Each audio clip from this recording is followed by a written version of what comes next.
mga pards, today is another booking day na naman tayo. December 14 ngayon, 2024. Time check, 10:51 AM. First booking natin from Sauyo, Novaliches, going to Caligayahan, Novaliches, sa halagang 1,338. Ang layo ng pick-up location ay 9.1 km. Papunta na kami sa may pick-up location, 1,000 kg to mga pards. Yung first booking natin mga pards, malayo yung pick-up natin. Pero tinawagan ko na yung nag-book, sabi niya okay lang. Puntahan daw namin sa may pick-up location. Ganon mga pards, pagka malayo na kukuha yung pick-up, kailangan talaga tawagan nyo muna. I-confirm nyo kung tatanggapin niya yung booking para hindi tayo makansilan pagdating doon, kasi minsan kinakancel nila bago pa lang tayo makarating sa may pick-up location. Pag nalayuan sila, kinakancel. Kaya ang maganda, kausapin nyo muna para ma-confirm nyo na itutuloy nyo yung booking. Malapitan lang to mga pards, tapos malaki yung pamasahe natin. Siguro wala kumukuha ng booking niya, ginawa ni sir, dinagdagan ng priority fee na 750 pesos. Kaya nadoble yung booking niya mga pards, kasi malapitan lang din yung drop off na ito mula ron sa may pick up location natin. Ito lang mga pards, grabe yung traffic dito sa may Quirino Highway. Nagsisimula ito ng SM Nova. Ito SM Nova na yan Pagkatapos na yung traffic, magsisimula na rito. Yari, ang layo pa naman ito, pero shortcut na lang tayo para mapabilis yung pagpunta natin sa may pick up location. Baka matagalan, mag-cancel ito Ayan dito nagsisimula SM Nova yan Ito na yung traffic. Yun ang problema, parang di kumikilos yata. Ayan, stock up na tayo dito. Ay nako, traffic pagka December. Tawagan ko pa. Hello, good morning ma'am, lalamog po. Ma'am, ma'am sa may Leo Street ma'am. Leo, yung tabi ng green, yung puting building. Yung puti ma'am. Anong gate nyo ma'am? Yung kulay yellow gold? Kulay, oo, yellow. Nandito na ma'am, sa labas ma'am. Apo ma'am, nasa labas na po. Pabukas ako ha. Okay ma'am, salamat ma'am. Naligaw pa kami, sa kabila kami. First time na kasi namin pumunta dito Pick up natin mga karton. Ayan, hindi ka siya. Tay, palit tayo. Tay, palit tayo pwesto. Balik ka yan tay, labas ka na. Siya na lang kaamada dyan. Abot na lang dito, abot na lang. Mas kabisado na siya rin lagi sila nag-gano'n yan. Okay mga pards, pick up natin. Picture na lang, kulang. Pabigay ko ito ha. Papareceive ko lang. Sige ma'am. Okay mga pards, na-pick up na natin yung first booking natin. Punta tayo ng drop-off location sa may Caligayahan, Novaliches. Ang layo ng drop-off location ay 7.9 km. Alright, let's go! Swerte nga itong booking na to mga pards kasi malaki to. Malapitan lang yung drop-off na ito. Nung nakita ko, pagkatingin ko, meron lang dalawang driver na naka-join. Ngayon, humabol lang ako. Buti pa nga, sa atin na ibigay nila Lalamove. Kaya maganda rin mga pards pagka mataas talaga yung ratings mo. Kung minsan, kahit meron na nauna sa'yo nag-join sa may booking na yon, kung minsan nauunahan pa natin. Basta mas mataas yung ratings natin sa kanila. Ganun talaga yung mga pards. Pagka mataas yung ratings mo, tapos mas mababa yung nag-join sa'yo, mas ibibigay sa'yo nila Lalamove yung booking. Ang hali na naman tayo nakabiyahe mga pards. Kasi naggaling pa ako sa eskwela ng anak ko. Nagbayad ako ng tuition fee. Dahil tapos na nila yung first semester, kailangan bayaran na raw fully paid yung buong first semester. Kaya galing pa ako sa eskwela ng anak ko sinabi ko siya magbayad, hindi raw kasi may pasok daw siya. Kaya hindi na raw siya pwedeng magbayad sa school kasi pipila daw na mahaba doon.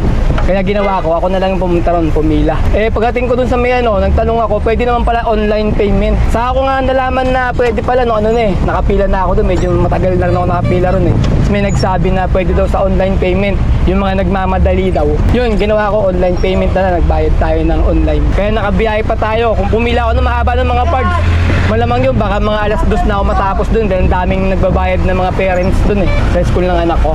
Ang kulit nga mga pards nababasa ko sa mga Facebook page nila Lalamove ngayon na nakalagay doon, magpakasaya na kayo ngayon dahil sa year 2025 isasara na daw sila Lalamove, sabi ng mga nagko-comment doon o yung mga nagpo-post ng mga page doon. Ewan ko lang kung totoo ipapasara sila Lalamove mga pards. Siguro malabong mangyari yun kasi alam mo naman yung mga government natin hanggat nagbabayad ng tax yan, tuloy-tuloy pa rin yan Mga naninira lang siguro yung mga yon dahil maganda yung biyahe natin ngayong December mga pards talagang malalaki yung mga high demand. Kaya siguro nagpo-post ng ganon ng mga kung ano-ano mga sinasabi tungkol kay Lalamove nga.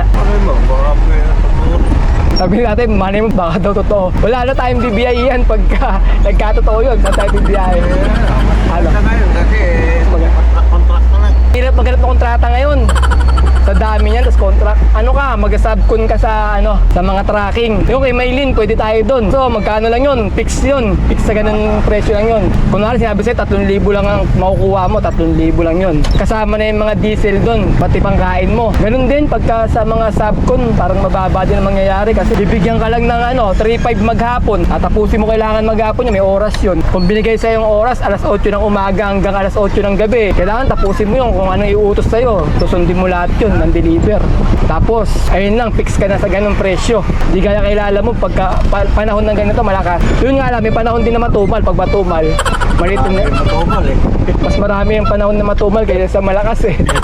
Tuwing December lang talaga malakas kilala mo. Kaya kita mga iba, yung mga grab ng mga kotse, yung iba dyan sumaside din kilala mo basta ganitong mga December eh. Kasi may high demand, may surcharge. Ito lang mga parts, ang kalaban natin pagka peak season talaga. Yung kalsada, nasa Quirino Highway tayo dadaan. Doon yung magdideliveran natin. Pero kahit di naman Quirino Highway ngayon, sa iba lalo sa EDSA, napaka-traffic kahapon. Ilang oras yung binaybay namin bago kami makarating sa drop-off location namin. Sa hirap at pagod, sa problema, huwag kang malunod. Umahong ka, huwag lumubog. Pagkat ginawa naman ang susunod. Positive lang tayo mga parts sa biyahe natin. Kahit maliit yung kita natin, always happy sa biyahe. Basta positive lang sa biyahe. Isipin natin kikita tayo araw-araw dito kay Lalamove. Lalo na ngayon peak season. Kaya masayang masaya si tatay ngayon kasi laki na kinikita ni tatay eh. Kahapon nakalo siya eh. 1.5 yung hati niya. Kita mo biro mo pahinanti lang. Ang laki ang hinihingi. Dapat 300 lang eh. Wala, pinambili nila ng gulong mga parts. Sasira yung gulong natin eh. Bumili siya ng gulong na nagkakalaga ng 1.5 second hand. Hindi na estimate sir yung binaklas nila yung iba. Yung pala, long bundle yata yung kinalas nila eh. Kasya naman pala eh. Tanggal. Magkano yung sa gate, boss? 20 lang sir. Yes, ticket. Ayun, walang binigay gold. Binayaran ko ng 20. Magkano lahat? 162 1358. 158. May 162 ka dyan. Ayun, laki pala ng priority mo. 700 nga kaya nagulat ako. Sabi ko, Na-cancel ko yung kanina eh. hindi na. Tinig ko sabi. Pag ginancel hindi na yata kailangan itatawag sa operator. Bakit ang pooling nga lang yan, that's 500. Oh, Pero okay pagka-pooling. lang, may resibo niya. Kaya lang, taka talaga ako ngayon. Sabi ko, taka na. Sino ba nilagay yung priority sir? 750 naging priority. Yun nga eh. 5 nga kami aagawan na buuing natin sa akin. Ang laki na sabi ko. 750 yun. Oh, magkano na yung pamasahe, di ba? Sabi ko, yung priority, ang laki, dinoble. Sabi ko, mas lamang pa yung priority. Hindi na sir. Sir? Yes po. Sukli po ni sir. Ito sir. Kala ko sir kayo naglagay ng priority fee kanina. Hindi pala yung naglalagay nun? Sila Lalamove pala yun? Sabi ko, siguro wala kumukuha ng book ni sir. Kaya nilagyan niya ng malaking Yun sila alam mo ba? Isan ako ah. Sige sir, salamat sir ha. Okay na? Sige, salamat sir. Ayun mga parts ha. Natawa talaga ako eh. Katibayan na hindi pala si client ang naglalagay ng priority fee, kundi si Lalamove din pala. Kasi wala daw siya nilalagay na priority fee sa booking niya, wala nga daw kumukuha. Magulat siya, bigla daw tumaas daw ng ganun. Kina-cancel niya. Hindi niya na raw ma-cancel. Kala ko siya naglagay ng 750 tayo na priority fee. Kala ko kusa niya nilagay, dinagdag niya. Kasi alam ko ganun eh. Customer mismo naglalagay ng tip eh. Ng priority fee. Kala ko yung mga customer na naglalagay. Kaya pala, sila alam mo bang kusa naglalagay ng priority fee para makuha yung booking. Kaya mga parts, may nakita tayong booking na bago kay Lalamove ito ay kinuha. Nakalagay doon mga parts sa booking na yung buy for me. Ibig sabihin, aabonohan mo ng 5,000. Nakalagay 5,000 yung abono eh. Yung buy for me na yun ay natin bagong figure ni Lalamove na pwede na tayo mag-abono. Pag nilagay si customer ng ganon, aabonohan mo ng 5,000 kung magkano halaga ng pinapaabonohan niya. Nakalagay, binasa ko 5,000 eh. Eh may kumuha, ewan ko. May pagka-abono siya 5,000, bilang scam. Wawa sa booking. Ay nako. May nakuha na tayong booking mga parts. Tawagan muna natin tong second booking na to. Yun, hindi makontak. Busy yung cellphone. Tawagan din natin yung pickup. Parehas lang ba yung number ng nag-book tsaka pickup? Tingnan natin mga parts sa kung parehas. Pag sabihin parehas, isa lang yung yung nag-book tsaka yung pickup. Kaso walang number yung drop off location natin. Pickup malamang sasabay ito eh. Yung mga ganitong walang number yung drop off. Problema, di makontak. Ayun, busy. Okay, kumakain pa naman kami mga pards eh. Mamaya ako na tawagan ulit to pagkatapos namin ubusin to pagkain, tawagan ulit natin. Kaya pala hindi makontak mga pard, kinancel yung booking, siguro nalayuan ni sir. 7 kilometer kasi.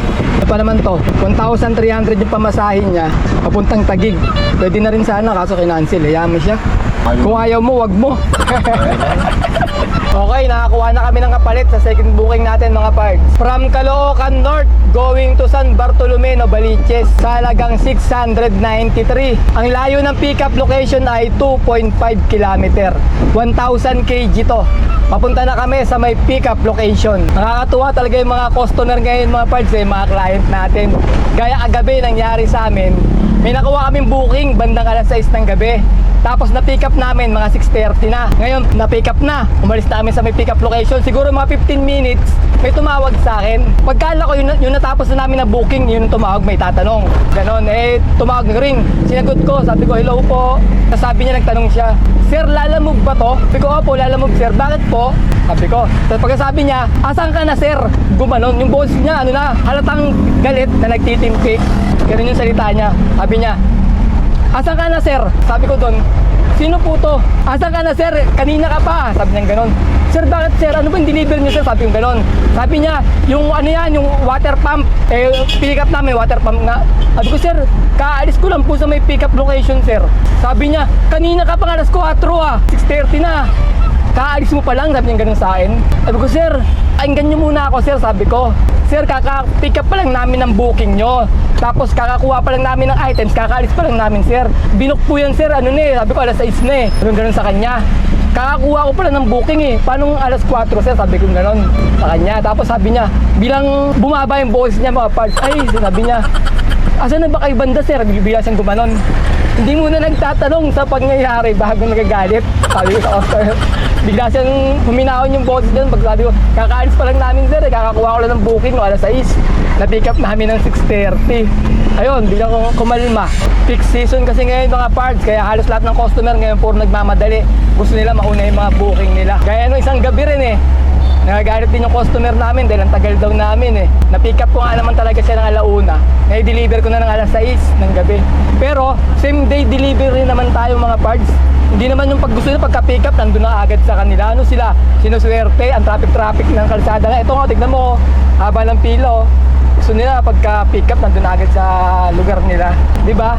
Dapat wala pang 24 oras nagagalit na agad sila. Dahil isipin din nila yon na nahihirapan din yung mga driver sa pag-deliver. Dahil tignan mo naman traffic ko. Tsaka ngayon lang tayo bumabawi ng kita mga parts ngayong December kasi malalaki. Kaya kasabay-sabay nga natin kung maaari para gumanda yung kita natin, di ba? Kasi pagdating na naman ng mga January, February, March, hihina na naman pamasahin natin, bababa na naman mga parts. Babalik na naman sa regular booking. Kaya yung ganitong panahon, sinusulit na natin, di ba?